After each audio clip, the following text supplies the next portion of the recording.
All right, that was Honey Feet by Elm Trees, and Stop it. a really good tune, and honestly a really good band, and it's just the two of them, and they like I said, the interview was a lot of fun, and you should be sure to check it out. It was a really good time, and we'll be I doing it was again gonna, soon. I was gonna say, I think they must have written that song for me, don't you think? Honey Feet. Yeah.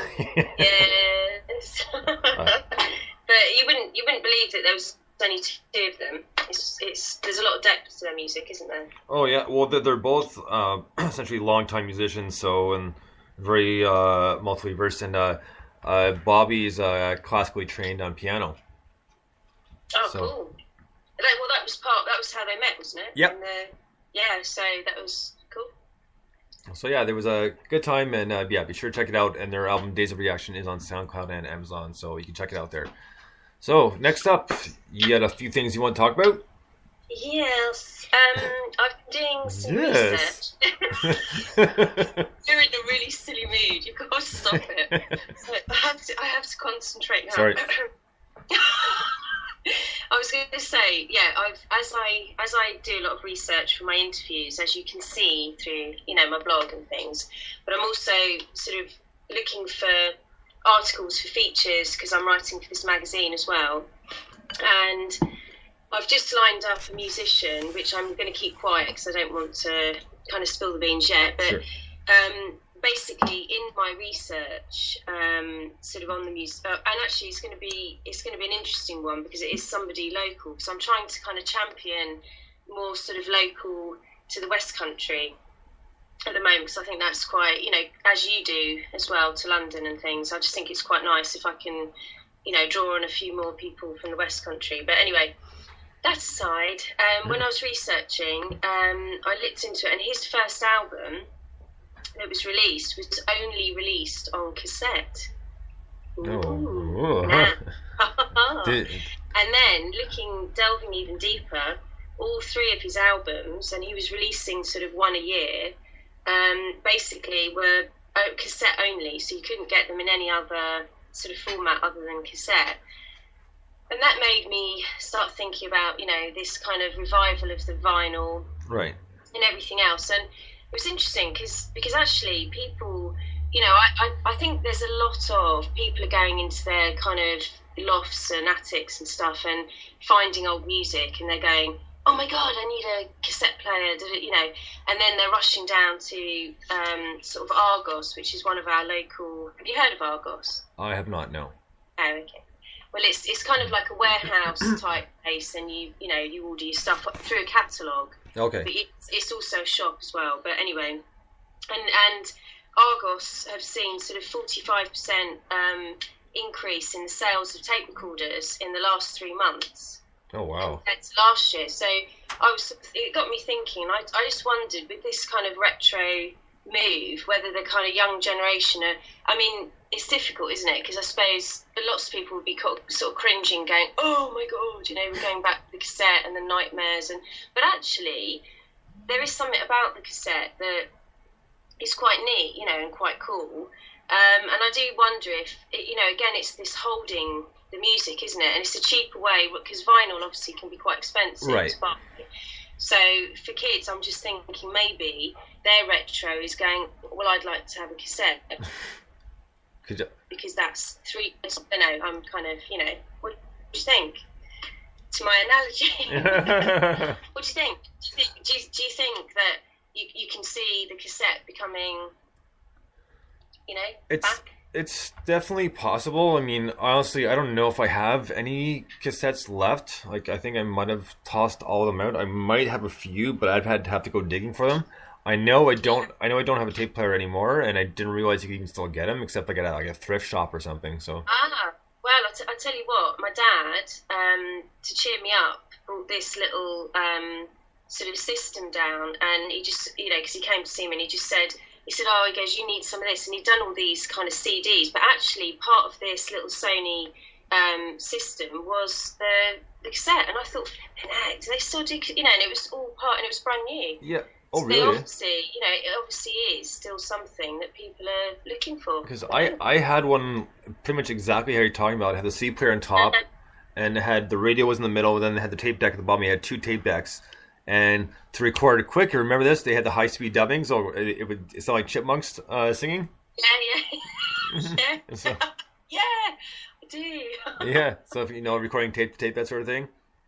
Well, the thing is, I mean, the thing with tapes, if you think back, I mean, they used to be like the kids in the playground. You'd give it to your girlfriend or you'd give it to your boyfriend, where you taped a few sort of really cool kind of slushy songs or whatever it is, or something that and it's little. Oh, look, here's a little present because I really fancy you, and meet me behind the bike sheds kind of thing later. But you know what I mean. But I think with tapes, there was a lot of skill. It was a real art form. If you could listen to the radio and actually get the end of the track without getting the DJ chatting, right. and you were like, yes, yeah, all power to because it was fantastic. And I can remember making tapes for going to parties, and then you had a real kind of mixture, and there was something quite groovy about it. I used to make mixtapes all the time, but mainly for my Walkman and stuff like that. Like I kind of I made my own kind of best of, Yeah, well, apparently Sony, I think they've stopped shipping the Walkman to Japan. You're talking about Walkmans, and also the other thing is the Oxford English Dictionary, and this was a while ago, was removing the term cassette player from, their concise English dictionary. So there you go. I mean, that's so. Who knows? I mean, I just wondered if maybe because of the money side of things, where people are going, vinyl is expensive to produce. It's really, really cool, but right. It's 12 quid. Maybe the younger generation are going, well, if you stick it on tape, it's cheaper, and we've still got a bit of retro. Don't know. Yeah, no, it's anything is possible. And the other thing I remember what you could do with tapes is if you bought like the blank tape at the store, to stop from recording over it, there's those two little plastic pieces you can punch in at the top. Yeah. But if you did that, you can still use it again by putting tape over the top of those and putting it back in. I would never have done that. Yeah, I did. yeah, exactly, right? So. God, I forgot about that. But what's that? Sorry. I was going to say, but I think some of these little independent record labels are finding that they can actually run off like limited editions and say like 1 of 50, right? And then once the cassettes are gone, I know people are doing that with CDs as well. I know they are kind of saying, right, I've got a limited amount of CDs, so get in quick, and once they're gone, that's it. And then they're going to have their vinyls, as the alternative, because obviously they're harder. Maybe people want them, but I think it's the expense, isn't it? I think sometimes. Right. And the only thing I gotta say about cassettes was the only thing that sucked is they got warped after a while. Oh yeah, heat. Yeah, heat or whatever, or just in general, or just from over listening to it. Like they just eventually they kind of just lose it. They do, they probably do have a kind of show. That's like hundreds of times though, isn't it? Yeah. When you put on continual review. Yeah. You just go, you see smoke coming out of your tape. Okay, enough. Yeah. Actually, that lets me just share something. Is I was doing some clearing out. And I found, funny enough, that kind of astounded me, was poetry from when I was a teenager, and the way I dealt with my emotions, which I didn't realise, they were old diaries, really dodgy diaries, but so it was a bit of a shock actually. Dear diary. You forget your double life. Yeah. But I was looking through, and there was all these pieces of paper that I'd thrown in, and it was all these little poems, and I thought, crikey, I knew I wrote poetry as a young sort of child, but I hadn't realised I'd kind of dealt with all my emotions with it. And then also, what fell out? A cassette. Oh. A cassette. And then when I had a look at it, it was from, and it wasn't even a boyfriend, it was a really, really close friend, and he was a lead singer in a band. I know you're raising your eyes and laughing. He basically wrote this song for me. And of course, because my dad had given me this little system, I went, yes, I can play it. And it was fantastic. It was a real kind of throwback to, because the influence was all kind of Gary Newman, Depeche Mode, that kind of thing. Right. But it is, maybe we can get it in a version and play it at some point, but it's, it was quite cool, really. But, he did actually ask me to marry him, but I was only young, it's a bit, no, thanks. Yeah. We're just friends. Yeah. You only held my hand. No, he didn't. I'm only kidding. Uh, But anyway, yeah. So yeah, I it's just not thought mine. it just fascinated me anyway about the cassettes. And anyway, getting off that subject. So yes, what should we play as our next track? I was gonna go with the Scout Killers and Nice. Cease and Resist. It's a radio edit. So here we go. Do this.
Wow, that was a hell of a rocking tune, man. That was pretty heavy. I like that. And you know what? I was honestly just thinking the other day before I listened to this that what? I get a lot of good stuff. I want something just a little bit heavier, and like this is it right here. Well, you can count on the